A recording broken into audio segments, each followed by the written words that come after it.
Duk musulmin duniya Dan Izalah ne, cewar Bosho. Fitaccen jarumi a masana'antar Kannywood wanda ya shahara ta fannin barkwanci, wato Suleiman Bosho, ya yi wata magana a cikin wani gajeren bidiyo wanda ya ɗauki hankalin jama'a. A cikin bidiyon an ga jarumin yana magana da wani abokin aikinsa, inda yake tambayarsa ko ya san ma'anar abin da ake cewa izala, kamar yadda tun farkon fitowar ƙungiyar an sha gwagwarmaya da ɗauki ba daɗi tsakanin jama'a kafin a samu a kafa ƙungiyar,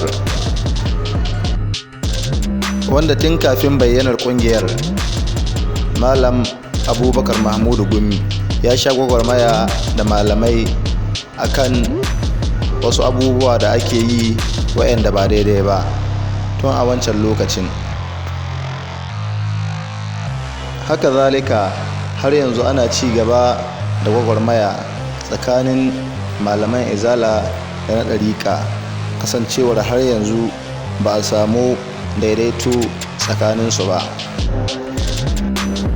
Sai dai wannan ba bakon al'amari ba ne, amma kasancewar wanda ya yi maganar shahararre ne a duniya a gefen wasannin barkwanci na masana'antar Kannywood. Ga dai abin da yake faɗa a cikin bidiyon kamar yadda za ku gani a yanzu. Ina da ido. Ai muna yara.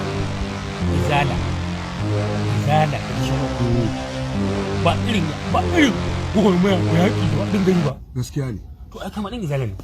Ni ma ɗan izala ne. Duk musulmin duniya kaf ɗan izala ne. To kiyanci ne da mutane kuma. Madalla. To fasara min izalatin bid'a wai kamata. A kawar da izala. Da fasara min izalatin bid'a wai kamata sunna. A kawar da bid'a. A tsaye da sunna. Madalla.